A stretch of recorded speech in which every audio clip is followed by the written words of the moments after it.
മുരുകൻ കോവിലിൽ നിന്ന് എല്ലാ ദിവസവും ക്ലാസ് എടുക്കുന്ന മുസ്ലിം അധ്യാപിക.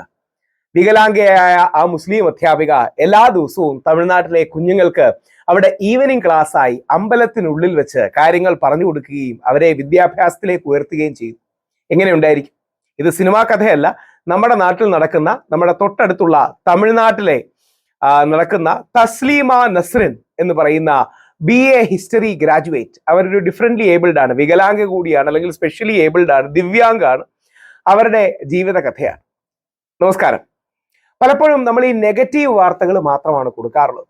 ഇപ്പോൾ എൻ്റെ സോഷ്യൽ മീഡിയ മാനേജർ ശുഭം ശർമ്മ പറയും, ആൾക്കാർക്ക് ഫൈറ്റ് ആണ് ഇഷ്ടം, കോൺട്രവേഴ്സി ആണ് ഇഷ്ടം, നമ്മൾ ഈ നന്മയും സമവായമുള്ള വാർത്ത കൊടുത്താൽ ആൾക്കാർ കാണില്ല. പുള്ളി പറയുന്നതിൽ ഒരു ന്യായമുണ്ട്. പക്ഷേ അങ്ങനെയല്ല. നമ്മൾ ഈ നന്മയുടെ വാർത്തകൾ കൊടുക്കുന്നതും അത് ജനങ്ങളിലേക്ക് എത്തിക്കുന്നതും നമ്മുടെ രാജ്യം നന്മയിലാണ്, നമ്മുടെ ഈ ലോകം നന്മയിലാണ് നിലനിൽക്കുന്നത്.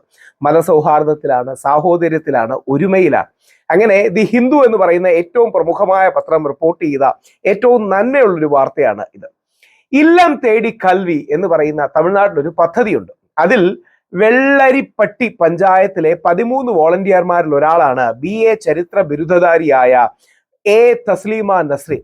അവിടെയുള്ള കുട്ടികൾക്ക് വേണ്ടി ക്ലാസ് എടുക്കാൻ പോകുന്നൊരു വ്യക്തിയാണ്. ഈവനിങ് ക്ലാസ്സുകൾ, അതിന്റെ വീഡിയോ ഒക്കെ നിങ്ങൾക്ക് കാണാം. അപ്പോൾ ഈ 25 വയസ്സുള്ള വ്യക്തിക്ക് എവിടെ ക്ലാസ് എടുക്കാൻ അവിടെ സ്ഥലമില്ല. വേണ്ട രീതിയിൽ തമിഴ്നാടിന്റെ ഏതെങ്കിലും ഒരു ഇന്റീരിയർ വില്ലേജ് ആണിത്. അപ്പോൾ വൈകുന്നേരം ക്ലാസ്സുകൾ ആരംഭിക്കുന്നത് അവർ തമിഴ് കവിത ചൊല്ലിയൊക്കെയാണ്. അപ്പൊ എവിടെ വെച്ചാണ് ഇത് എടുക്കാൻ പറ്റുക എന്ന് നോക്കുമ്പോൾ അവിടുത്തെ മുരുകൻ ക്ഷേത്രത്തിലെ ആൾക്കാർ ആ മുരുകൻ ക്ഷേത്രത്തിനുള്ളിൽ, മുരുകൻ കോവിലിനുള്ളിൽ വെച്ച് തന്നെ വിദ്യാർത്ഥികളെ പഠിപ്പിച്ചോട്ടെ എന്ന് പറയുകയും ഈ ഇല്ലം തേടി കാൽവി പദ്ധതി പ്രകാരം ഈ നസ്രിൻ കൃത്യമായി അവിടെ ക്ലാസ്സുകൾ എടുക്കുകയും ചെയ്യുന്നുണ്ട്.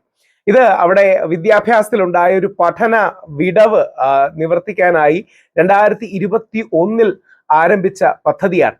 അപ്പോ നസ്രിൻ പറയുന്നത്, എൻ്റെ വീട് ഗ്രാമത്തിന് പുറത്താണ്. വിദ്യാർത്ഥികൾ അവരുടെ ക്ലാസ്സുകൾക്കായി വളരെ ദൂരെ സഞ്ചരിക്കണമെന്ന് ഞാൻ ആഗ്രഹിച്ചിരുന്നില്ല. അങ്ങനെ ഗ്രാമവാസികൾ തന്നെ മുമ്പോട്ട് വന്ന് അവരുടെ ക്ലാസ്സുകൾ നടത്താൻ ക്ഷേത്രം ഉപയോഗിക്കാമെന്ന് നിർദ്ദേശിച്ചു. അവർക്കും ഈ ക്ഷേത്രം അപരിചിതമല്ല. അവരുടെ കുടുംബം അടക്കമുള്ള കാര്യങ്ങൾക്ക് ഒരുപാട് കാലവുമായിട്ട് ഈ അമ്പലവുമായിട്ടും മറ്റും ബന്ധമുണ്ട്. വ്യത്യസ്ത മതവിഭാഗങ്ങളിൽ പെടുന്ന ആൾക്കാർ വളരെ ഐക്യത്തോടെ ജീവിക്കുന്ന ഒരു സ്ഥലമാണ്. അവിടെ ഒരു ഖനന പദ്ധതിക്കെതിരെയും ഹിന്ദുവും മുസ്ലിമും ക്രിസ്ത്യാനിയും വ്യത്യസ്ത ജാതി സമുദായങ്ങളും ഒക്കെ ഒരുമിച്ച് നിന്ന് പോരാടിയ കഥയും ചരിത്രവും ഒക്കെ അവർ സൂചിപ്പിക്കുന്നുണ്ട്. അപ്പൊ ഇതിന്റെയൊക്കെ ഒരു നന്മ എന്ന് പറഞ്ഞാൽ ഒന്ന് ആലോചിച്ച് നോക്കുക. നമ്മുടെ നാട്ടിലുള്ള എത്ര നന്മയുള്ള ഒരു കാര്യമാണ്. ഒരു മുസ്ലിം സഹോദരി അല്ലെങ്കിൽ മുസ്ലിം സമുദായത്തിൽപ്പെട്ട ഒരു കുട്ടി, വിദ്യാഭ്യാസ ടീച്ചറാണ്. അവർ അമ്പലത്തിനുള്ളിൽ വെച്ചാണ് കുട്ടികൾക്ക് ക്ലാസ് എടുക്കുന്നത്. അത്തരം നന്മയുടെ സന്ദർഭങ്ങൾ നമ്മൾ ഹൈലൈറ്റ് ചെയ്യണം. പോസിറ്റിവിറ്റിയുടെ സന്ദർഭങ്ങൾ പലപ്പോഴും ഹൈലൈറ്റ് ചെയ്യണം. നമ്മുടെ രാജ്യത്തിനും ലോകത്തിനും ഒക്കെ പലപ്പോഴും ഒരു പോസിറ്റിവിറ്റി ഇല്ല. എപ്പോഴും എല്ലാവർക്കും ആരെങ്കിലും ഫൈറ്റ് ചെയ്യാനാണ്, ശത്രുവിനെ ഉണ്ടാക്കാനാണ്, അല്ലെങ്കിൽ ഒരു ഇമാജിനറി ശത്രുവിനെ വെച്ച് ഫൈറ്റ് ചെയ്യാനാണ് ആഗ്രഹം. അതിനപ്പുറം നന്മയുടെ, ഒരുമയുടെ, ഐക്യത്തിന്റെ, സ്നേഹത്തിന്റെ, സാഹോദര്യത്തിന്റെ, സൗഹാർദ്ദത്തിന്റെ, സമവായത്തിന്റെ, സമന്വയത്തിന്റെ, സമാധാനത്തിന്റെ ഒരു സംഗീതം ഈ ലോകത്തിൽ മുഴങ്ങിക്കേക്കട്ടെ. നസ്രീൻ എന്ന് പറയുന്ന ദൈവത്തിന്റെ കയ്യൊപ്പ് ലഭിച്ച, പടച്ചവന്റെ അനുഗ്രഹം ലഭിച്ച സഹോദരിക്ക് എല്ലാവിധ പ്രണാമങ്ങളും അർപ്പിക്കുന്നു. അവിടുത്തെ മുരുകൻ കോവിലിന്റെ എല്ലാ ക്ഷേത്ര ഭാരവാഹികൾക്കും അവിടെ പഠിക്കുന്ന വിദ്യാർത്ഥികൾക്കും എല്ലാ നന്മകളും ഉണ്ടാകട്ടെ എന്ന് പ്രാർത്ഥിക്കുന്നു. അത്തരം നന്മയുടെ കാര്യങ്ങൾ നമ്മുടെ രാജ്യത്തുണ്ടാകണം. സ്റ്റോറിയും കൂടെ കൊടുത്തിട്ടുണ്ട്, അത് കാണുകയും വേണം. നമ്മുടെ രാജ്യത്ത് പ്രസരിക്കേണ്ട നന്മയുടെ കഥകൾ, ഒരുമയുടെയും മതസൗഹാർദ്ദത്തിന്റെയും ബഹുസ്വരതയുടെയും ഏറ്റവും മഹത്തരമായ ഇൻസ്റ്റൻസസ് ആണ്. അത് നമ്മുടെ സംസ്കാരത്തിന്റെ, ഭാരതത്തിന്റെ, ഇന്ത്യയുടെ മഹത്വത്തിന്റെ ഭാഗവുമാണ്.